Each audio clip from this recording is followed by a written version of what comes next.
I mean, there always seems to be something that happens in June.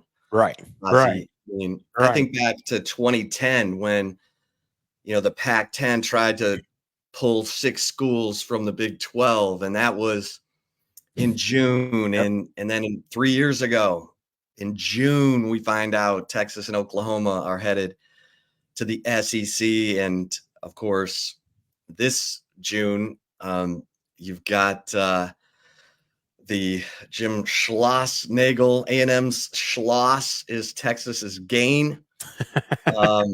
And A&M fans don't want to hear that, and they're listening. I see you, A&M fans. I appreciate you. I love you. You love me.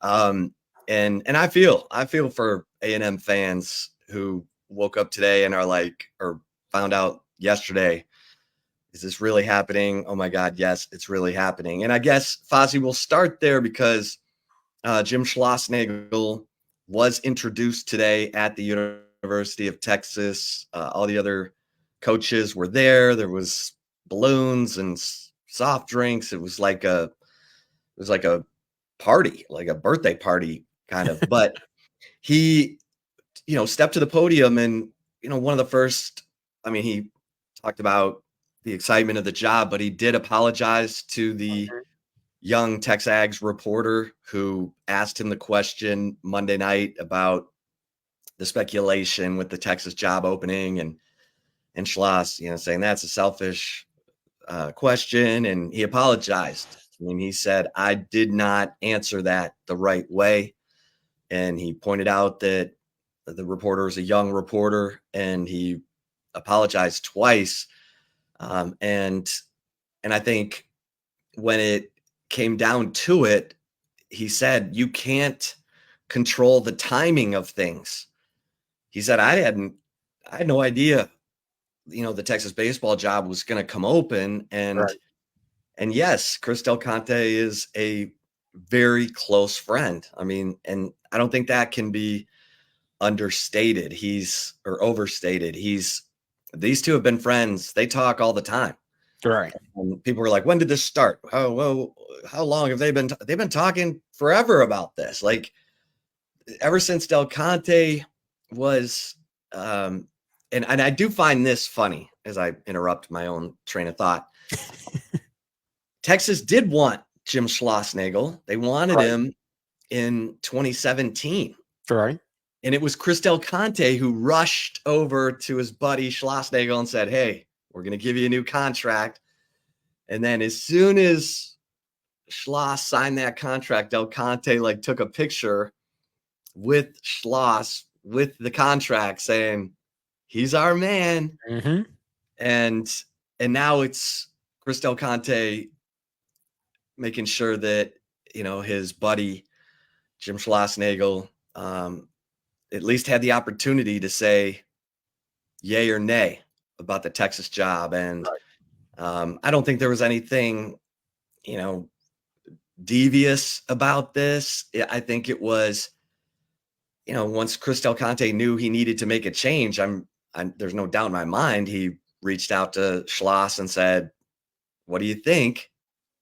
And Schloss either gave him the thumbs up or the thumbs down. He gave him the thumbs up. So then they proceeded accordingly, and it was going to be a lot easier for Chris Del Conte, obviously, than for Jim Schlossnagle, because he's playing for the national championship. Right. And he was asked about that. Do you think this was a distraction Monday for Texas to have this news come out that they're looking for a new baseball coach? And was it a distraction to your team, to your players? And Schlossnagle said players don't think that way. They're thinking about, they might be getting a text from an agent or something about the transfer portal, but they're thinking about how are they going to go out on this field and win a national championship. And he said, I think he said, we all put everything into that effort. And Fozzy, you know better than anyone the rivalry with Texas and Texas A&M. It's going to be crazy when Schloss goes back to Bluebell Park as the head coach of the Texas Longhorns. I think I'm reminded whenever Chris Beard went back to Lubbock for the first time, how those Lubbock fans reacted. And it was a sight to see.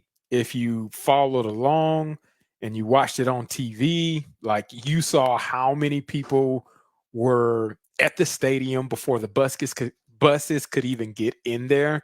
You saw the fanfare, how packed the actual insides of the stadium were whenever Chris Beard was able to lead that Texas team into Texas Tech. I'm seeing that happen 2.0 and maybe even more whenever Texas travels to College Station, not Kyle Field. It'll be that way for football too. But whenever they travel to College Station, because of the way this went down, and I'm very curious to hear your perspective on how things unfolded. What would have been a better time frame, or what would have been a better way to handle, accepting the Texas job after losing the national championship series? And so it's going to be an electric atmosphere, one that I hope I can be at, because playing the villain role is kind of part of what you got to do whenever you're going on the road to your rivalry team, and then it's that hostile environment. So being able to embrace that villainous kind of role in that moment is something that Texas players are going to have to do, whether it's baseball, football, basketball, track, whatever the case may be. You got to understand what you're signing up for, and it won't just be Texas A&M that has that type of hostility towards the Texas brand. And I'm they'll be the most hostile, probably they'll be the most volatile in that regards, but it'll be something that these kids will remember for the rest of their lives, of the first time they got to play in College Station with Jim Schlossnagle on their side. Like, that reaction and that response is going to be one that they probably haven't ever felt before, because the situations have never presented themselves in the way that they have just now. And so it just adds another layer into the what makes college sports so awesome, is the rivalries that are tied to them. And this And is just another notch on the rivalry between Texas A&M and Texas. yeah, I mean, these two schools talk about each other in their fight songs. Yeah, every That's day. that's Every day. that's unique. Michigan doesn't talk about Ohio State in its Mhm, fight song. Ohio State mhm, doesn't talk about Michigan. Alabama and Auburn don't talk about each other in their fight songs. Texas and Texas A&M do. mhm. And you've got an interesting dynamic right now at A&M, because you've got the chancellor, John Sharp, who is as dyed in the wool Aggie as it gets. He's also kind of a iron fist type of ruler from the chancellor's position. He's the chancellor over the entire A&M system, but you would think he's the chancellor of Texas A&M University in College Station. Mhm. And he wakes up every day. This was a quote from someone close to Sharp who worked with him at Texas A&M. He wakes up every day trying to figure out a way to move ahead of Texas, the University of Texas. So this is a tough pill to swallow. And you said, what could have made this better? The post game comments. Yeah. If Schloss was, and he said I could have said it better. If he really was kind of able to kind of think for a second, that was his chance. You just say, you know what, tonight's about this Keep team. it about the kids, right? It's not about me. It's about this team and how hard we played. And I'm so proud of them, and leave it at that. And if people speculate, they speculate, because guess what? You are telling them tomorrow that you're leaving. Right. Don't give them the head fake, right? Right. Don't Right. make them think that, oh, he's not going, No, he's in it. He's in it for the long haul. right? Because that's where it stung. It stung. Now, if you're a Texas fan, you're listening to this, you're like, oh, isn't it great? Isn't it Right. great? Like Here, he here, made him think he was staying, and then he's like, gotta and then go. he dipped. He chunked the deuces. Here's where I kept thinking about this, and I haven't had a chance to speak with somebody to see if it's on the same level. But I talked to quite a few people from the other school up north, Oklahoma, Texas's other rival, And I was reminded about the way Lincoln Riley left to go to USC. And from an A&M perspective, I'm wondering, obviously it wasn't like Lincoln Riley going to Texas. I think that would be more equivalent considering it was a rival school and your in-state school, one of the biggest things that you would never want to happen. But is this on the same level in the way that Oklahoma fans kind of felt betrayed and the disloyal and the honesty with which or the lack of honesty that was kind of withheld in that last post game conference for Lincoln Riley? Is this kind of that same feeling that's been elicited for A&M fans whenever Jim Schlossnagle had his spiel saying, I took this job never to take another one, and this is where I am. The sacrifice is calling the reporter selfish. We know the audio. But which one do you think kind of like was worse? Like, Yeah, and I think you're right on the money. I mean, I think they are comparable. This one's worse because he was asked directly about the Texas job, whereas Lincoln kind of was like, I'm not taking the LSU job. Right. It wasn't particularly USC that was asked. Right. I am taking the USC job, but you asked me about LSU. Right. I'm not taking the LSU job. And so, yeah, I think OU fans were like, oh man, you were playing games up there but with the Schloss situation, he was asked double down directly on the Texas job, and he said today, at the time I meant everything I said, and I'm sure it was his way of trying to express the passion that he has that he put in for his team and what they have accomplished, but it didn't come out right. I still wonder about timing. So I don't know how it was leaked, right? I don't know if we'll ever find out who leaked it or how it was leaked.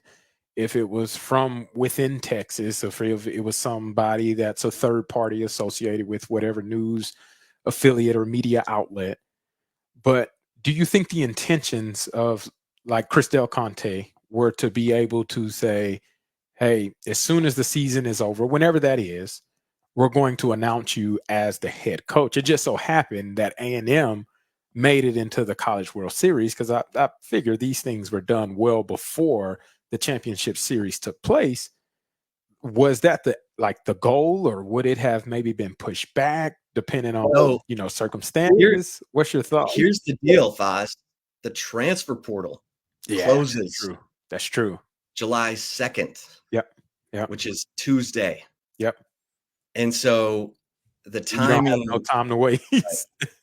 They needed to break that Band-Aid, rip it off, and get it over with, because as Schlossnagle said today, we got work to do to rebuild this roster.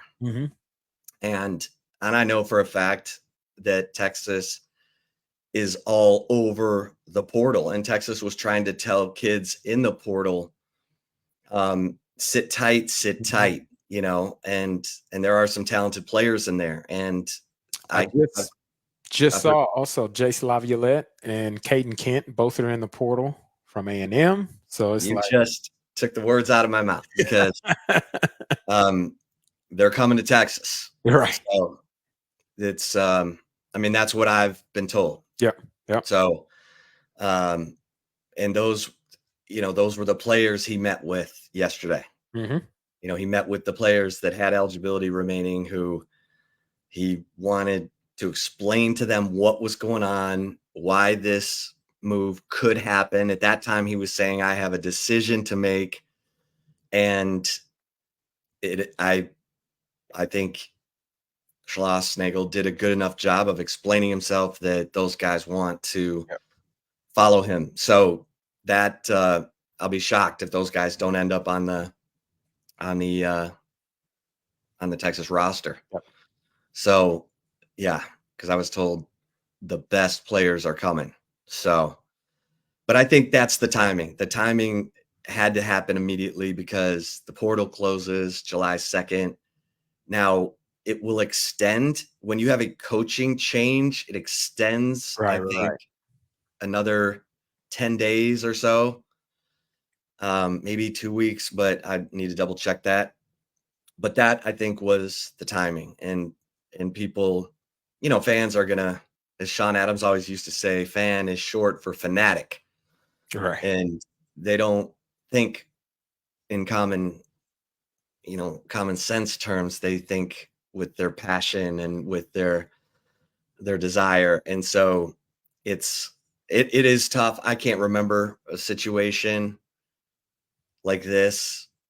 I mean, Bo Schembechler was an assistant coach for Woody Hayes and became the head coach at Michigan, but it was after he'd been the head coach at Miami of Ohio. I mean, it wasn't like playing for the national championship at your rival school and then joining your rival school the next day. So, yeah, I I don't this know if one's we'll ever see that. Like, right. And kind of like, and this is a really bad comparison, but the attention is going to go through, it's going to go up right. for Schlossnagle anytime Texas plays Texas A&M in baseball. Kind of like this Caitlin Clark, Angel Reese Rivalries, thing yeah. has elevated women's basketball. Like, I don't know that I'll ever watch a WNBA game from start to finish. I might flip channels and say, oh, okay, there's Caitlin Clark. Let's see how she's doing. But we are paying attention on Sports Center when they talk about Yep. Caitlin Clark or Angel Yep. Reese. And part of it is because of this and this, Mm-hmm. the taunting that went on between those two players, and it elevates. It's like a boxing match when they have a pre-fight press conference and guys are saying terrible things to each other just to promote the fight. Mm-hmm. And so we're headed there with Texas and Texas A&M baseball. And Schloss was asked, how do you think the reception is going to be? He took a second to, he's like, yeah, it's going to be hot. And, he knows, but he Right. likes that stuff too. He's not Right. afraid. He's not Yeah. afraid of competition, and he's not afraid of challenging his guys and letting them know. Well, he better not be after the Right. move he made. He you can't be, Right. considering now he gets to stay in the best conference that we've seen baseball be at, right? SEC's won the last 5 of the 6 national championships in baseball. Obviously, he took A&M there for the first time, had an opportunity to win their first national championship. Team Texas obviously has the championship pedigree, is known for being in Omaha time and time again.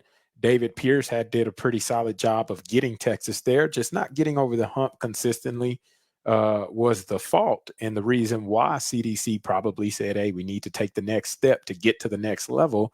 We have national championship caliber coaches across the board at Texas. Now we need to make sure baseball is coming along in the same fashion that we've seen some of these other coaches take that next step. So it's really cool, number one, to see CDC like be in his element, be in his zone.